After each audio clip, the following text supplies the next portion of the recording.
It's me AK vlog from Madhupur Themi. Next day next vlog, new day new vlog. आज चाहिँ धेरै पछि vlog दिँदैछु तपाईहरुलाई। तपाईहरु नयाँ हुनुहुन्छ भए युट्युबर सब्स्क्राइब गरिदिनु होला। आज के को भ्लग भनेर तपाईले थम्बनेल हेरेर थाहा भइसक्नु होला। आज चाहिँ हाम्रो भ्लग हुनेवाला छ। आज चाहिँ मैले तपाईहरुको लागि मशरुम बिरयानीको भ्लग ल्याउँदै छु। आज चाहिँ धेरै पछि भ्लग दिँदै हुन्छु। त्यही नै हो। अब चाहिँ हामी बिरयानी कसरी बनाउने भनेर त्यो तर्फ लागौं होला। त्यही नै हो, हेर्दै गर्नु होला भ्लग आजको हाम्रो। फर्स्टमा हामीलाई चाहियो मशरुम, डल्लो वाला मशरुम चाहियो हामीलाई। त्यसपछि 2 मिनेट जति बोइल गर्नुपर्ने हुन्छ। अहिले चाहिँ हामीले पानीमा हालिसके मशरुम हेर्नुहुन्छ बोइल भइसकेको पानीमा 2 मिनेट जति बोइल गर्नुपर्छ यो मशरुमलाई। त्यही नै हो। अनि त्यसपछि निकालेर चिसो पानीमा एकछिन हाल्नुपर्छ। त्यही नै हो। अब चाहिँ हामी बनाउन जाँदैछु काजु र दहीको पेस्ट बनाउन जाँदैछु। हेर्नुहुन्छ तपाईले काजु र दही।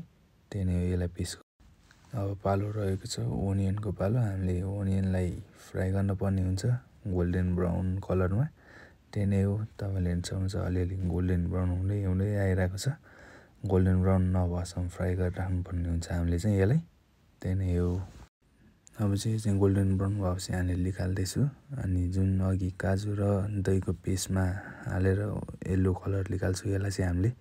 त्यही नै हो, अझै ग्राइन्ड गर्नुपर्ने हुन्छ। हेर्नुहुन्छ तपाईलाई ग्राइन्ड भइसकेपछिको भिडियो यो चाहिँ हाम्रो।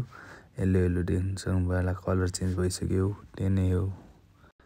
अब चाहिँ यो चाहिँ हाम्रो मशरुम कटिङ हुँदैछ अहिले। हेर्नुहुन्छ बिरयानीको लागि तयारी गर्दैछ हामीले मशरुम चाहिँ कटिङ गर्दै। सानोलाई 2 पिस, ठुलोलाई 4 पिस गर्दै कट हुँदैछ। अब यसमा हामीले ल्वाङ सुकुमेल राखेर एकछिन फ्राई गर्नुपर्ने हुन्छ हाम्रो ल्वाङ सुकुमेललाई।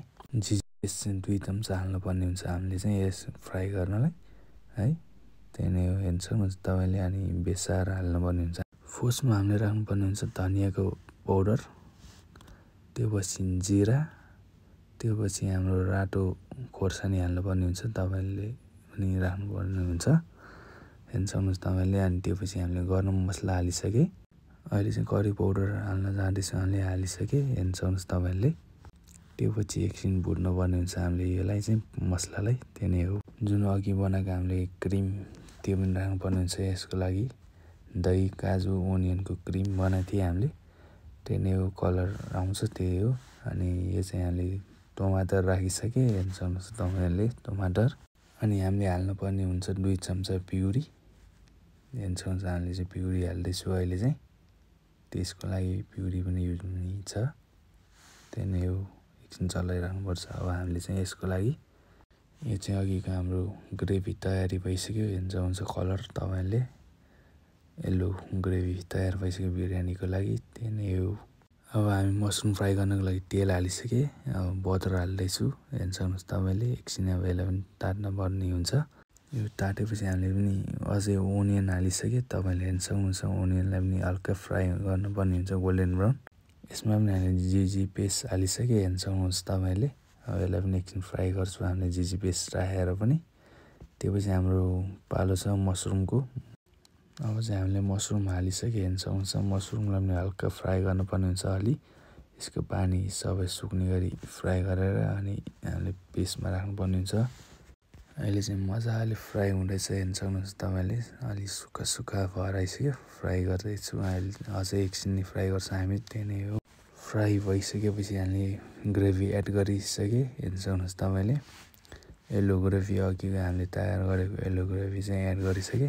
अब यसलाई पनि एकछिन फ्राई गर्नुपर्ने छ। मजाले उमाल्नुपर्ने हुन्छ हामीले चाहिँ। मशरुमलाई हामीले ग्रेभी राखेर उमाल्दैछु एकछिन। अब चाहिँ मजाले पाक्दैछ। हेर्नुहुन्छ तपाईले। एकदम राम्रो भइसक्यो हाम्रो ग्रेभी चाहिँ तयार भइसक्यो। हामीले फर्स्टमा हामीले बिरयानीको लागि चामल भिजाइसकेको छु। नेवारी चामल हेर्नुहुन्छ तपाईले। बाटामा एकछिन हामीले भिजाउँछु। अब हामी बिरयानीको लागि फर्स्टमा तेल हाले। तेलपछि अब हामी चाहिँ बटर हाल्न जाँदैछु। हेर्नुहुन्छ हामीले बटर पनि हालिसके। बटरलाई पनि एकछिन मजाले पक्लिदिनु पर्ने हुन्छ। बटर पनि पक्लिँदै जाँदा जाँदै हामीले चाहिँ ल्वाङ र सुकुमेल पनि हालिसके। एकछिन ल्वाङ र सुकुमेललाई पनि फ्राई गर्नुपर्ने हुन्छ।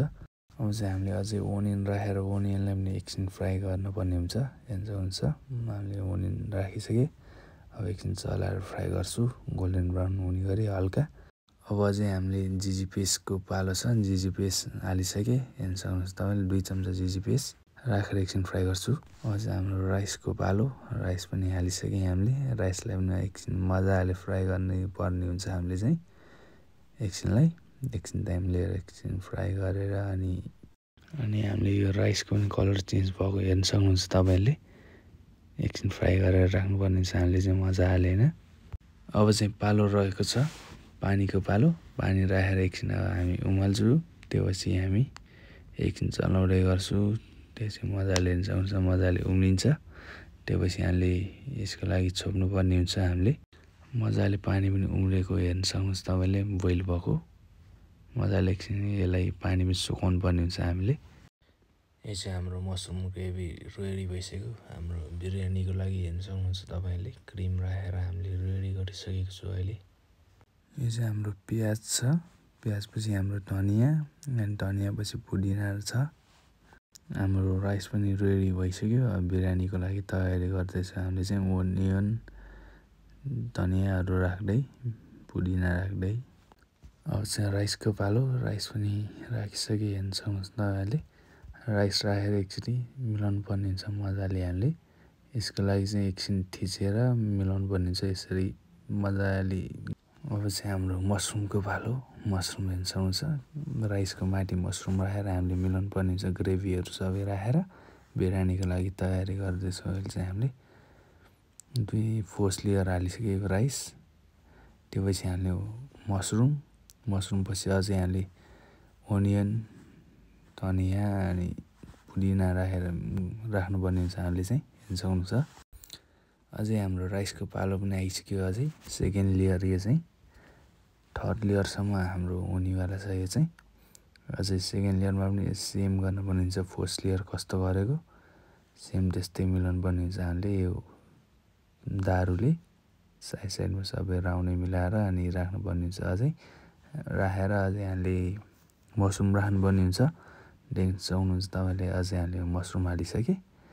मसरुमलाई पनि फर्स्ट लेयरमा कस्तो गरेको त्यस्तै गर्नुपर्ने हुन्छ, ग्रेभीले राखेर मसरुम राखेर तयार गर्नुपर्ने हुन्छ।